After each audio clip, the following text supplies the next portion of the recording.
Hello students, welcome to Dikshant Sarutech. I am assisting your science teacher and we are going to study about the 7th chapter of your science book which name is Sun, Moon and Stars.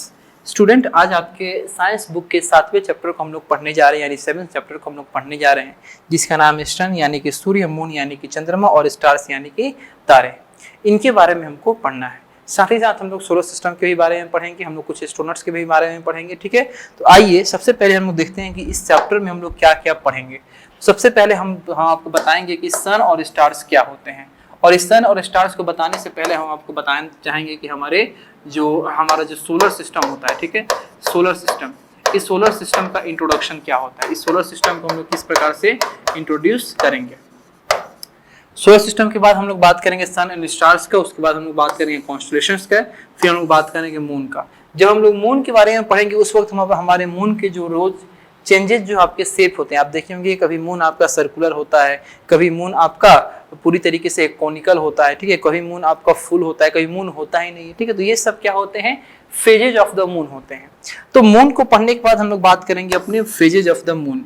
जो हमारे moon के phases होते हैं वो हमारे total आपके 8 प्रकार के होते हैं, ठीक है। अब उस 8 में से यानी कि एक फुल मून से एक फुल मून तक या एक न्यू मून से एक न्यू मून तक, उसमें हम लोग बात करेंगे न्यू मून का, ठीक है, क्रेसेंट मून का, फिर हम बात करेंगे फर्स्ट क्वार्टर का, फिर बात करेंगे गिबस मून का, फिर बात करेंगे फुल मून का, और लास्ट में हम लोग बात करेंगे इंडियन एस्ट्रोनॉमर्स के बारे में। ठीक है, आइए सबसे पहले हम लोग अपने सोलर सिस्टम की इंट्रोडक्शन के साथ स्टार्ट करते हैं कि हमारा सोलर सिस्टम क्या होता है। तो सोलर सिस्टम यानी कि सन, 8 प्लैनेट्स, ठीक है, और उनके मून। हम सभी लोग जानते हैं कि हमारे जितने भी प्लैनेट्स होते हैं उनके पास एक या एक से ज्यादा क्या होते हैं, कुछ नेचुरल मून होते हैं, ठीक है। जैसे हमारी पृथ्वी जो है, हमारा अर्थ जो है, इस अर्थ का एक नेचुरल आपका सैटेलाइट है जिसको हम लोग क्या कहते हैं, मून कहते हैं। उसी प्रकार हमारे जितने भी प्लैनेट्स हैं उनके पास भी नेचुरल सैटेलाइट्स हैं यानी कि मून है। किसी के पास 2 है, किसी के पास 4 है, किसी के पास और भी ज्यादा हैं, ठीक है।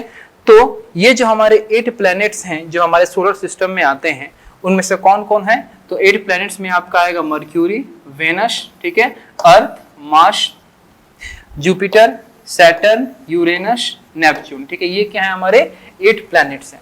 अब ये प्लैनेट्स का एक आपका हमेशा काम रहता है कि ये प्लैनेट्स हमेशा, ये जो सूर्य है ना, ये जो सन है, इस सन के चारों तरफ रिवॉल्व करते हैं। ये 8 प्लैनेट्स क्या करते हैं, सन के चारों तरफ क्या करते रहते हैं, रिवॉल्व करते रहते हैं, ठीक है। प्लैनेट्स के पास और मून्स के पास, जो प्लैनेट्स होते हैं या जो मून्स होते हैं इनके पास अपना कोई लाइट नहीं होता है, फिर भी ये साइन करते हैं क्योंकि सन का लाइट इनके बॉडी पे पड़ के क्या होता है, रिफ्लेक्ट होता है। और कहीं भी अगर लाइट आपका किसी सरफेस से पड़ के अगर रिफ्लेक्ट हो रहा है तो उस सरफेस को भी क्या कर देता है, आपका विजिबल बना देता है, ठीक है, या लाइटेड बना देता है। तो जब भी आपके मून के ऊपर या प्लैनेट्स के ऊपर सन का लाइट पड़ता है तो वो सन का लाइट उस मून को या उस प्लैनेट को क्या करता है, आपका शाइनिंग बना देता है, क्योंकि उसके सरफेस से वो लाइट क्या होता है, रिफ्लेक्ट होता है। तो आप देख सकते हैं कि ये जो सन है, इस सन के सबसे नजदीक जो है वो मर्क्यूरी है। सबसे नजदीक कौन है, मर्क्यूरी है। इस सन के सबसे नजदीक कौन है, मर्क्यूरी है। उसके बाद है वेनस, उसके बाद है मार्स, सॉरी अर्थ। तीसरे नंबर पे हमारा कौन है, अर्थ। तीसरे नंबर पे कौन है, अर्थ है। अर्थ के बाद है मार्स, ठीक है, मार्स के बाद है जुपिटर, जुपिटर के बाद है सैटर्न, इसके अंदर रिंग है, सैटर्न के अंदर रिंग है, फिर है यूरेनस, और लास्ट में कौन है, नेपच्यून है। लास्ट में कौन है, नेपच्यून है, ठीक है। तो ये हमारे सन से डिस्टेंस के बेसिस पे ये हमारे क्या है, आपके एक अरेंजमेंट में प्लैनेट्स के नाम है। सबसे नजदीक हमारे सन का मरकरी, दूसरे में वेनस, तीसरे में अर्थ, चौथे में मार्स, पांचवें में जुपिटर, छठे में सैटर्न, सातवें में यूरेनस, और 8वें में कौन पड़ा हुआ है, नेपच्यून पड़ा हुआ है, ठीक है। चलिए नेक्स्ट हम बात करते हैं किसका, सन के बारे में। सबसे पहले हम बात करेंगे सन के बारे में। तो सन जो है वो हमारे से सबसे क्लोजेस्ट स्टार है, हमारे अर्थ से, कि हमारे अर्थ से बहुत सारे स्टार हैं। सबसे क्लोजेस्ट सन है, सन के बाद अल्फा सेंचुरी है, प्रॉक्सिमा सेंचुरी है, लेकिन हमारे सन से सबसे करीबी जो स्टार है वो कौन है, सन है, ठीक है। अब हमारे जो सोलर सिस्टम का सेंटर है यह हमारा अर्थ है, चाहे वो हमारा अर्थ हो, चाहे वो हमारा सेंटर ऑफ सोलर सिस्टम हो, सेंटर ऑफ सोलर सिस्टम। इन दोनों डिस्टेंस से जो सबसे नजदीकी, जो सबसे क्लोजेस्ट आपका स्टार होता है वो कौन होता है, सन होता है। ठीक है, जितने भी प्लैनेट्स हैं हमारे, जितने भी 8 प्लैनेट्स हैं, ये सभी प्लैनेट्स क्या करते हैं, इन सन के चारों तरफ, सन के चारों तरफ क्या करते हैं, रिवॉल्व करते हैं। ये 8 प्लैनेट्स क्या करते हैं, सन के चारों तरफ रिवॉल्व करते हैं। सन जो है वो बहुत ही बड़ा सा क्या होता है, आपका बॉल होता है। किसका बॉल होता है, गर्म गैसेस का, हॉट गैसेस का बॉल होता है। और इतना ना ज्यादा ये हॉट होता है कि ये क्या करता है, लाइट करता है। ये क्या करता है, हीट देता है और लाइट देता है, बहुत ही ज्यादा हॉट होता है। ठीक है, जस्ट लाइक हॉट मैग्मा आप देखे हैं जो हीट लाइट दोनों देता है, उसी प्रकार से हमारा सन जो होता है एक आपका हॉट गैसेस का एक बॉल होता है जो हमको हीट भी देता है और साथ ही साथ क्या देता है हमको, लाइट। इतना ज्यादा लाइट देता है कि सारे प्लैनेट्स उससे क्या होते हैं, आपके लाइटेड हो जाते हैं, लाइट अप हो जाते हैं। अब ये जो सन का हीट और लाइट है, इसी हीट और लाइट से क्या होता है, हमारे अर्थ के ऊपर जो जीवन है वो पॉसिबल हो पाता है। क्योंकि ये जो हीट और लाइट नहीं होगा तो फिर प्लांट्स ग्रो नहीं करेंगे, प्लांट्स ग्रो नहीं करेंगे तो हम अपने फूड को कहाँ से प्राप्त करेंगे।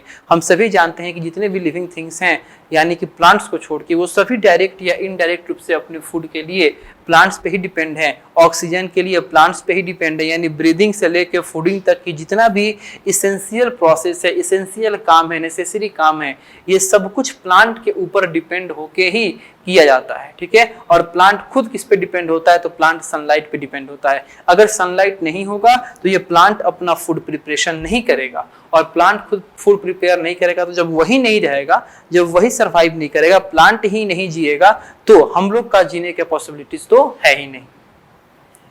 अब अगर हम सन के बारे में बताएं कि सन इतना ज्यादा हॉट गैसेस से के होने के चलते इतना ज्यादा गर्म है, तो सन का टेम्परेचर कितना होता होगा, तो सन के सरफेस का जो टेम्परेचर होता है वो आपका मोर देन 5500 डिग्री सेल्सियस होता है। ठीक है, यानी कि यहाँ पे आपका एक टर्म है सेल्सियस। तो सेल्सियस जो होता है ये आपका क्या है, टेम्परेचर को मेजरमेंट करने का एक यूनिट है। ठीक है, टेम्परेचर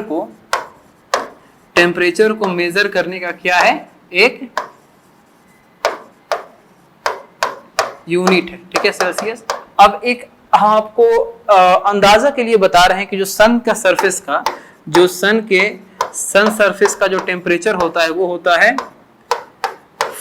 5500 डिग्री सेल्सियस, इससे ज्यादा 5500 डिग्री सेल्सियस से भी ज्यादा। ठीक है, अब हम आपको बात बताएं कि जो हमारा वाटर जो बॉयल होता है, जो पानी उबलता है, पानी उबलते तो आप सभी लोग अपने घर किचन में मम्मी को करते हुए देखे होंगे।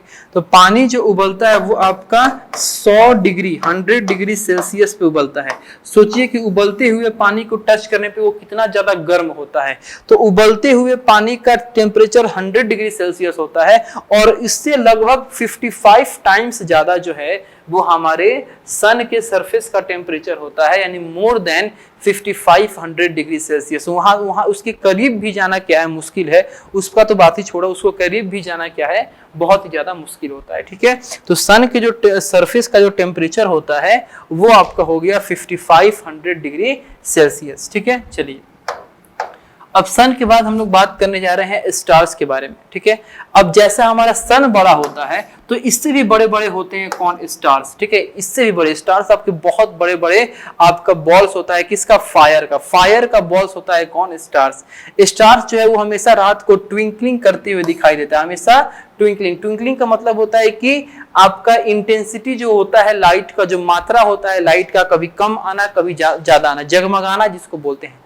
ठीक है, एक ही स्टार्स अभी आप देखोगे तो वो ज्यादा लाइट तुमको दे रहा होगा, कुछ देर बाद देखोगे तो वो कम देगा, यानी वो ट्विंकल कर रहा है, वो जगमगा रहा है, कभी ज्यादा लाइट दे रहा है कभी कम लाइट दे रहा है। ठीक है, तो ये जो आपके स्टार्स होते हैं दिन में तो ये दिखते नहीं, क्योंकि सन के लाइट से हमको नहीं दिख पाते हैं। रात के समय में जब सन का लाइट नहीं होता है उस वक्त ये स्टार्स आपको दिखते हैं, और किस नेचर में दिखते हैं, तो ट्विंकलिंग करते हुए दिखते हैं। क्यों, क्योंकि जब ये स्टार्स का लाइट अपने स्टार्स से चलता है हमारे अर्थ के एटमॉस्फेयर पे आने में, तो रास्ते में बहुत सारे आपके एटमॉस्फेयर के लेयर मिलते हैं। उन सारे लेयर से टकरा टकरा के कभी उसका लाइट ज्यादा आता है, कभी कम आता है, कभी ज्यादा आता है, कभी कम आता है, तो उसी वही आपको ट्विंकलिंग के फॉर्म में दिखाई देता है। ऐसी बात नहीं है कि लाइट जो है वो स्टार से ही ज्यादा कम निकलता है, लाइट जो है वो स्टार से एक ही अमाउंट में निकलता है, लेकिन रास्ते में हमारे एटमॉस्फेयर के इतने सारे लेयर्स हैं, वो कभी रोक देते हैं, कभी अलाउ कर देते हैं, तो इसके चलते वो क्या होता है, कभी कम ज्यादा, यानी ट्विंकलिंग का प्रोसेस जो है हमारे स्टार और हमारे अर्थ के सरफेस के बीच में जो different layers of atmosphere present है, उसके चलते ट्विंकलिंग आपको दिखाई देता है।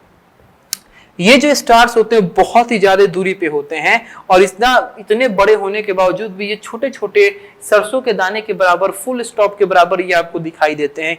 क्यों? क्योंकि ये हमसे बहुत ज्यादा दूर है, बहुत ज्यादा दूर, इतना दूर कि वहां तक जाने का कल्पना भी कोई नहीं कर सकता है, उतना दूर ये होते हैं। ठीक है, चलिए नेक्स्ट हम बात करते हैं कॉन्स्टलेशन के बारे में कि ये कॉन्स्टलेशन क्या होता है। तो कॉन्स्टलेशन बेसिकली आपके कुछ स्टार्स के, कुछ ब्राइट स्टार्स का समूह होता है जो ऐसा लगता है कि वो किसी इमेज को शो कर रहे हैं, किसी पर्टिकुलर ऑब्जेक्ट को अपीयर करा रहे हैं, यानी ऐसा लग रहा है कि वो किसी ऑब्जेक्ट के जैसे दिख रहे हैं। ठीक है, उसी को हम क्या कहते हैं, कॉन्स्टलेशन कहते हैं। कॉन्स्टलेशन जो होते हैं वो ब्राइट स्टार्स के समूह होते हैं जो ऐसे ग्रुपिंग में लगता है कि हाँ वो किसी पार्टिकुलर इंसान के जैसे, किसी ऑब्जेक्ट के जैसे दिखते हैं, अपीयर होते हैं, उसी को हम क्या कहते हैं, कॉन्स्टलेशन कहते हैं। ठीक है, कोई पैटर्न शो करते हैं, कोई पैटर्न आपका फॉर्म करते हैं। जैसे मान लीजिए कि यहाँ पे आपको दिया गया है एक कॉन्स्टलेशन, यहाँ पे ऐसा लग रहा है कि कोई जो योद्धा है वो क्या कर रहा है, तीर पे अपना ये तीर धनुष क्या कर रहा है, चला रहा है। ठीक है, ऐसे तीर धनुष से ये आपका योद्धा हो गया, ये उसके दोनों पैर हो गए, ये उसका तीर हो गया, ये उसका हैंड हो गया। ठीक है, और ये लग रहा है कि पीछे से ऐसे क्या कर रहा है, खींच रहा है, और खींच के अब छोड़ेगा। तो ये एक पार्टिकुलर आपका क्या दिखा रहा है, एक इमेज दिखा रहा है जहां पे एक योद्धा जो है वो तीर चला रहा है, और ये आपके क्या है, स्टार्स का समूह से मिलकर बना है। 1 2 3 4 5 6 7 8 9 10 11 12 13 14 15 16 17 18 19 20 ऐसे आपके 19-20 स्टार्स एक साथ मिल गए हैं, ब्राइट स्टार्स, और मिलकर ये एक शेप को क्या कर रहे हैं, फॉर्म कर रहे हैं। तो इसी तरह का शेप आपके आसमान में बहुत सारा बनता है, और इसी सारे शेप को या पैटर्न को हम लोग क्या कहते हैं, कॉन्स्टलेशन कहते हैं। अब कुछ आपको कॉन्स्टलेशन जो आपका नोन है, यानी जो जाने गए हैं, उनका नाम यहाँ पे दिया हुआ है। ओरियन हो गया, लियो हो गया, उर्सा मेजर हो गया, उर्सा माइनर हो गया, सप्तऋषि हो गया। ठीक है, ये सब क्या होते हैं, आपको कॉन्स्टलेशन आपको क्या होते हैं, जानने को मिलते हैं, और आगे की क्लासेस में आपको इन सब के बारे में पढ़ना भी है। ठीक है, अभी तक लगभग 88 कॉन्स्टलेशन जो है इनको जाना गया है, इनको देखा गया है, या इनको पढ़ा गया है। कितने? लगभग 88। अभी तक हमारे आसमान में लगभग 88 कॉन्स्टलेशन ऐसे हैं जिनके बारे में अभी तक जान लिया गया है। ठीक है, चलिए नेक्स्ट हम लोग बात करेंगे मून के बारे में कि मून क्या होता है। ठीक है, तो मून जो होता है ये आपका हमारे अर्थ से सबसे क्लोजेस्ट है, हमारे अर्थ का एक ऐसा नेचुरल सैटेलाइट जो हमारे अर्थ के क्या है, सबसे नजदीक होता है। हमारे आसमान में अगर अर्थ से कोई सबसे नजदीक है नेचुरल चीज, तो वो कौन होता है, मून होता है। मून जो है वो आपका नेचुरल सैटेलाइट होता है अर्थ का, और जैसे अर्थ आपके सन के अराउंड में मूव करता है, वैसे ही मून जो है वो अर्थ के अराउंड में मूव करता है। समझिएगा, ये जो अर्थ है, जो हमारी पृथ्वी है, ये किसके अराउंड में मूव करती है, किसके अराउंड में, अराउंड सन। लेकिन आपका जो अर्थ का जो नेचुरल सैटेलाइट है मून, ये मून जो है ये मूव करता है, ये मून जो है ये मूव करता है किसके अराउंड में, अराउंड अर्थ। ठीक है, तो दोनों में फर्क समझिएगा। अर्थ खुद सन के अराउंड में मूव करती है, और ये जो मून है हमारा, या नेचुरल सैटेलाइट जो है अर्थ का, ये अर्थ के अराउंड में क्या करते हैं, मूव करते हैं। अब ये जो आप मून है, ये मून लगभग 27.3 डेज लगा टाइम लेते हैं क्या करने के लिए, आपके 1 रिवॉल्यूशन को कंप्लीट करने के लिए हमारे अर्थ के अराउंड।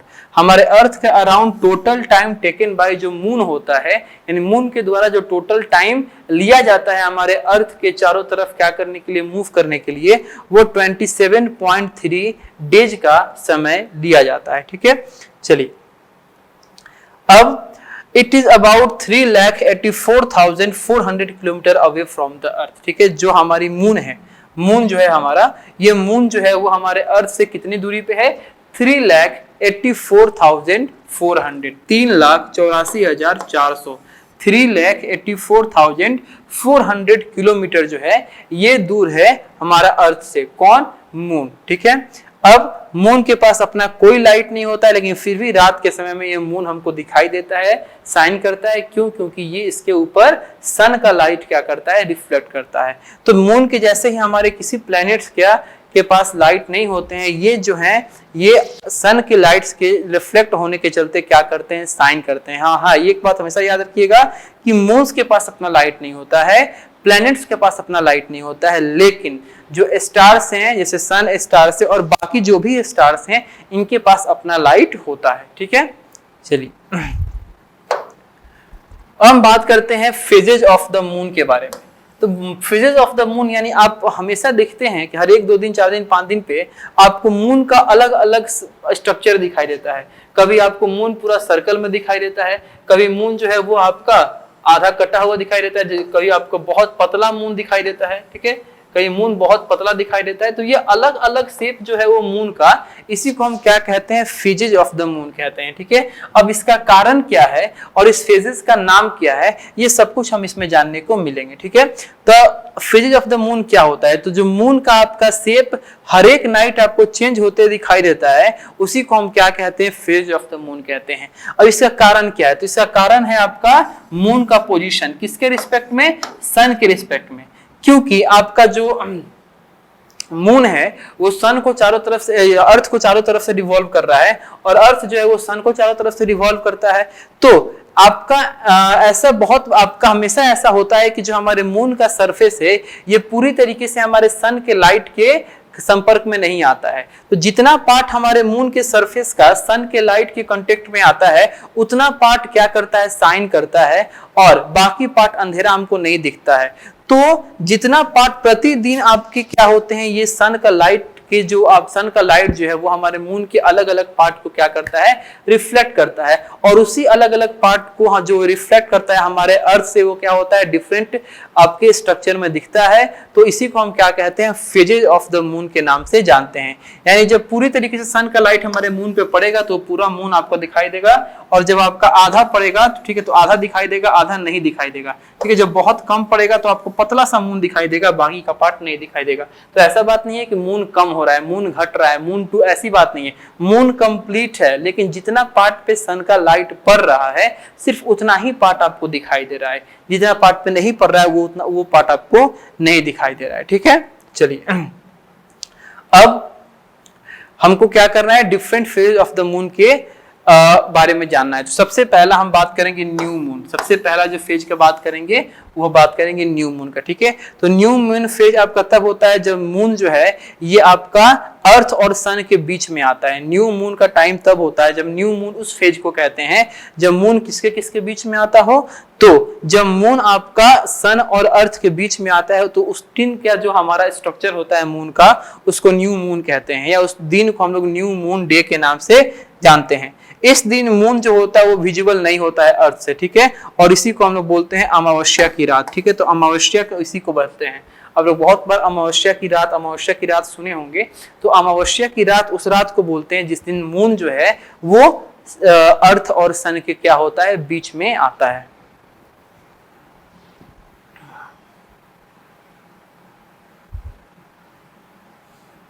चलिए नेक्स्ट हम बात करते हैं क्रिसेंट मून, यानी कि न्यू मून के बाद जब कुछ पार्ट दिखाई देना स्टार्ट करता है। ठीक है। तो जो क्रिसेंट मून होता है ये सेकंड फेज होता है मून का, जो आपका मून के न्यू मून के 2 से 3 दिन के बाद आपको दिखाई देता है। ये होता है क्रिसेंट मून। इस फेज के दौरान बहुत ही स्मॉल पार्ट जो है वो मून का हम देख पाते हैं। अगर इस मून के कंप्लीट स्ट्रक्चर को बात करें तो कुछ इस प्रकार से होगा, लेकिन जो दिखाई देने वाला स्ट्रक्चर वो सिर्फ इतना है। यानी कंप्लीट जो न्यू मून है, इस न्यू मून के 3 से 4 दिन के बाद का ये स्ट्रक्चर है जो आपको क्या कर पा रहा है? दिखाई दे पा रहा है। ठीक है। न्यू मून या न्यू मून की 1 दिन बाद तक वो मून आपको दिखाई नहीं देता है।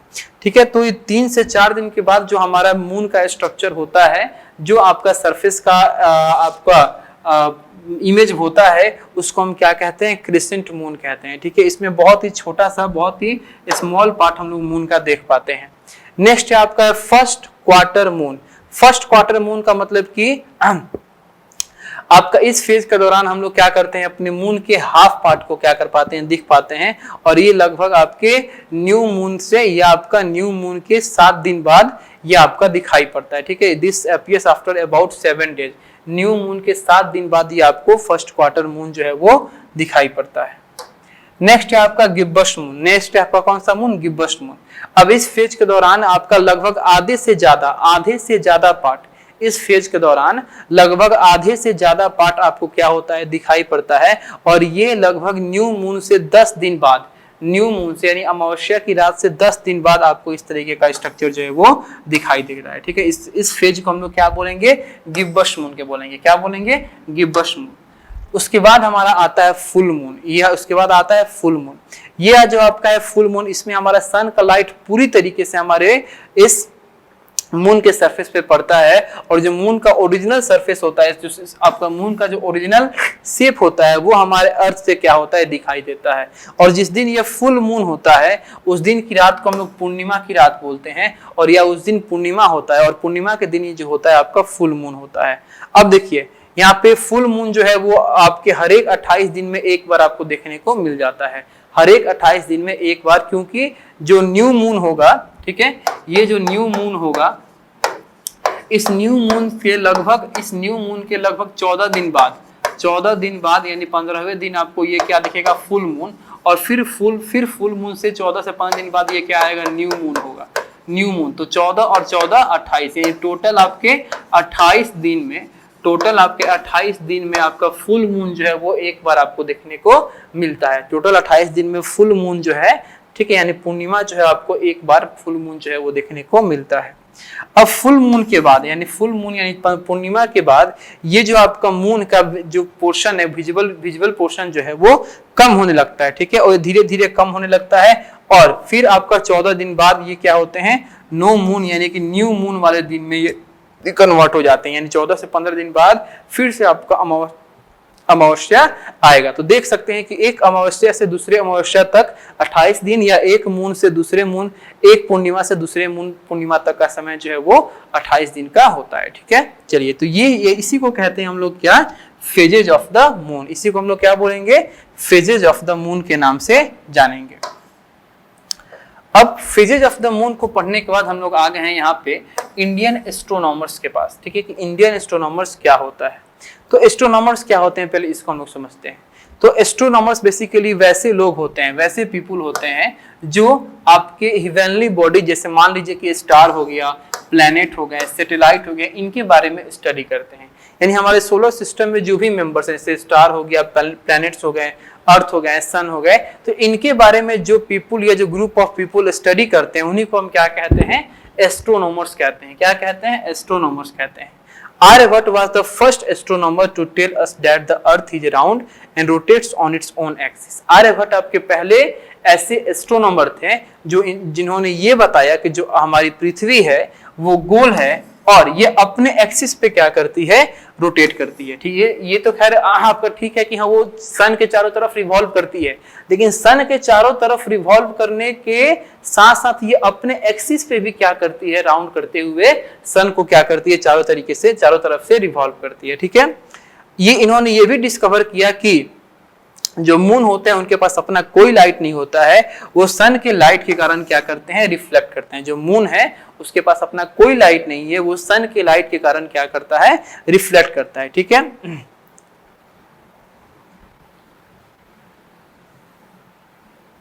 दूसरे आपके फिर से जैसे मान लीजिए वाराहमिहिर एंड वशकारा, ये आपके दो ऐसे इंडियन एस्ट्रोनॉमर्स हुए। ठीक है, फिर आपका Sawai Jai Singh of Jaipur built Jantar Mantar to study the position of stars and to measure time.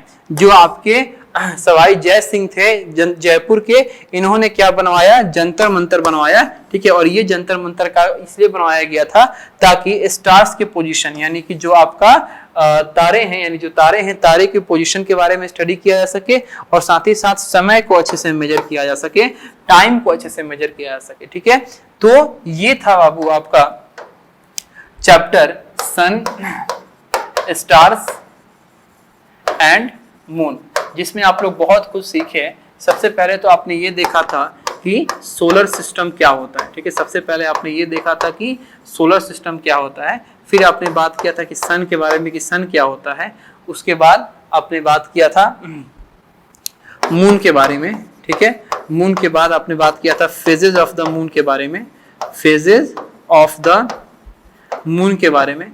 फिर आपके सन के बाद हम लोग कॉन्स्टलेशन के बारे में भी पढ़े थे, कॉन्स्टलेशन के बारे में भी पढ़े थे। फेजेज ऑफ द मून में सबसे पहला जो फेज था वो था किसका, न्यू मून का, ठीक है, न्यू मून का। न्यू मून के बाद आपका फेज था क्रेसेंट मून का, क्रेसेंट मून। क्रेसेंट मून के बाद जो फेज था वो था गिब्बस मून का, नहीं गिब्बस मून नहीं, फर्स्ट क्वार्टर मून। क्रेसेंट के बाद आपका जो था वो था first quarter moon. First quarter के बाद जो था वो था गिब्बस मून, और गिब्बस मून के बाद जो आपका फेज था वो था फुल मून का। किसका था, फुल मून का, ठीक है। जिसमें जो न्यू मून का फेज था, इस न्यू मून के फेज को हम लोग अमावस्या बोलते हैं, और जो फुल मून का फेज था, इस फुल मून के फेज को हम लोग क्या बोलते हैं, पूर्णिमा बोलते हैं, ठीक है। तो इस तरीके से हमारा चैप्टर जो है वो खत्म हुआ। अब रह गया इस चैप्टर का वर्कशीट, क्वेश्चन आंसर। तो ये सब कुछ आपको इसके स्टडी मटेरियल में प्रोवाइड करा दिया जाएगा। तब तक के लिए थैंक यू सो मच, और मन लगा के पढ़ाई करें।